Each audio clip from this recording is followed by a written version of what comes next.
Shalom. Aujourd'hui, on va dire déjà quelques mots sur Hanouka qui se rapproche déjà. Et dans la première halakha, dans le Likutei Halachot, à Ilchot Hanouka Aleph, Rabbi Nathan nous explique que Hanouka c'est la première lueur de l'année, propre à la nouvelle année qu'on a commencé il y a quelques mois. Et en ça nous enseigne le sujet du commencement, de l'inauguration. Comment commencer à servir Hachem. Et il nous dit que comme on voit que à Hanouka tout a commencé par la guerre contre les Grecs, de même en chacun de nous il y a ce même sujet de la guerre contre les Grecs. On a en nous un pouvoir, une force qui s'appelle Koach HaMedameh. Le Koach HaMedameh, c'est ce qui nous pousse à vivre au niveau de nos ta'avot, au niveau des besoins physiques et des plaisirs physiques, et d'investir là-bas nos pensées, d'investir là-bas l'ensemble de nos occupations, et de vivre dans ce niveau-là de conscience, pas plus élevé que ça, pas plus spirituel que ça. Maintenant, un juif, il ne peut pas se contenter de ça. Il a besoin de s'élever. S'il fait la moindre petite chose pour monter son niveau de conscience du monde physique, s'élever à quelque chose qui s'appelle le sechel, quelque chose qui s'appelle déjà l'intellect, qui s'appelle de lever les yeux au ciel, d'être tourné vers des choses plus élevées, plus spirituelles, moins terre à terre, moins voué à assouvir mes besoins immédiats. Alors, ce petit geste qu'il va faire, ce sera déjà une grande victoire. Ça sera comme les Hashmonaïm qui sont sortis en guerre contre les Grecs alors que ça avait l'air absolument impossible de faire quoi que ce soit contre eux. L'armée la plus puissante du monde et contre une poignée d'hommes. De même ici, ma nature, c'est ma nature, qu'est-ce que je peux faire? Ma nature, c'est de s'occuper des choses, des choses courantes, de la vie physique. Non, mais je crois, je suis ma'amine, j'ai la émouna, qu'il y a en moi aussi quelque chose de plus élevé. Il faut que je lui donne un moyen de s'exprimer. J'essaye en tout cas.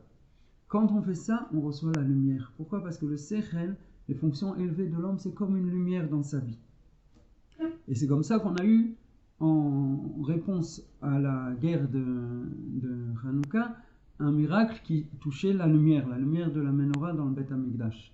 De même, l'homme, quand il va s'élever, quand il va faire un petit geste pour s'élever, il va avoir automatiquement une impression de lumière dans sa vie, quelque chose qui l'éclaire, qui le guide, qui lui donne de la force et de la joie dans sa vie quotidienne.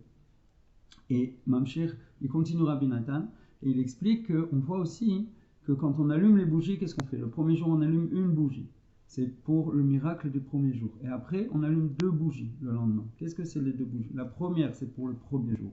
La deuxième, c'est pour le deuxième jour. Et ainsi de suite, 3 bougies, 4 bougies, etc. jusqu'à 8. Donc en fait, tous les jours, on allume la première bougie, qui est celle du premier jour. Elle va et elle accompagne la progression des 8 jours. Et ça, il nous dit, Rabbi Nathan, c'est un grand yesod. L'effort qu'on a fait au départ, quand on était dans les ténèbres, pour avancer vers la lumière, même si c'était quelque chose de petit, cet effort-là, c'était une brisure. Il dit que Rabbi Nachman, il a expliqué, il y a une expression qui dit « Kol ha'atralot kashot ». Le début, c'est toujours difficile. Rabbi Nachman, il a expliqué que c'est parce qu'on passe d'un état à son contraire. Au début, il n'y avait pas dans ma vie du tout de lumière spirituelle, et maintenant, je lui ai fait une place. J'ai brisé quelque chose, j'ai brisé les ténèbres, j'ai allumé une allumette dans une pièce complètement noire. Cette petite chose, c'était un grand pas, parce que c'était un début. J'ai brisé quelque chose, j'ai ouvert un chemin. Après, cette force, la force que j'ai investie dans ce petit geste, elle va m'accompagner tout au cours de ma progression en permanence. Et je n'ai pas besoin de reproduire cet effort-là. Il est avec moi, j'en recueille les fruits pendant toute mon avancée. Et il dit aussi, on voit qu'on avance chaque jour, on allume une bougie de plus, parce qu'il ne faut pas rester statique. Quand j'ai avancé, quand j'ai fait un progrès, je sens de la lumière, je dois avancer vers cette lumière. Et automatiquement, Hachem va me guider, je vais savoir comment avancer, comment progresser, et je vais recevoir de plus en plus de lumière. Jusqu'à ce que ma vie elle ait pris une dimension spirituelle tellement grande que peut-être même s'occuper des besoins journaliers et des plaisirs physiques, ce sera pour moi complètement secondaire. Je le ferai comme ça par habitude.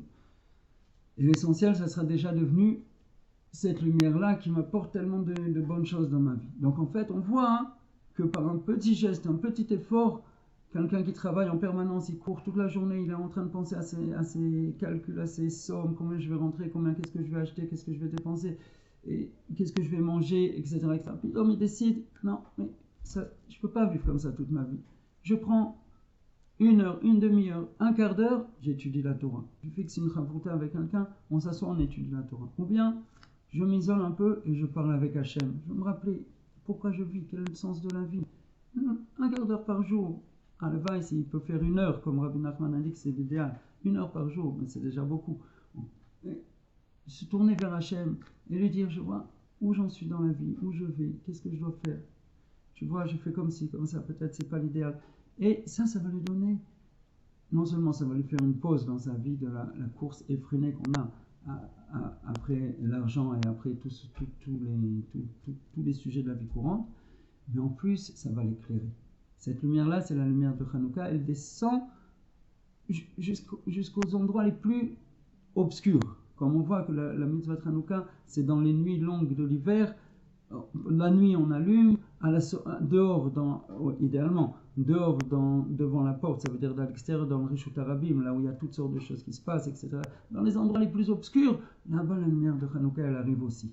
Donc, bien sûr qu'elle peut arriver aussi chez moi, chez nous tous.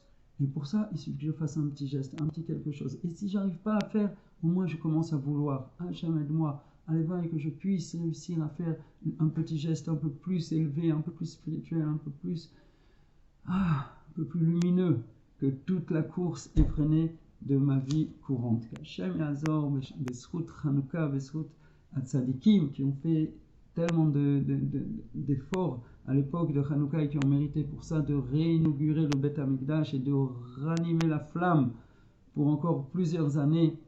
Et grâce à cette flamme, on tient le coup dans l'exil qui se prolonge. Par leur srout, qu'on mérite nous aussi de recevoir cette lumière et d'adapter notre vie, d'élever notre vie vers cette lumière et de sentir le bonheur et l'illumination qui va avec. Amen, Keni Ratson, Kol Haishuot, à bientôt, Bezrat Hashem.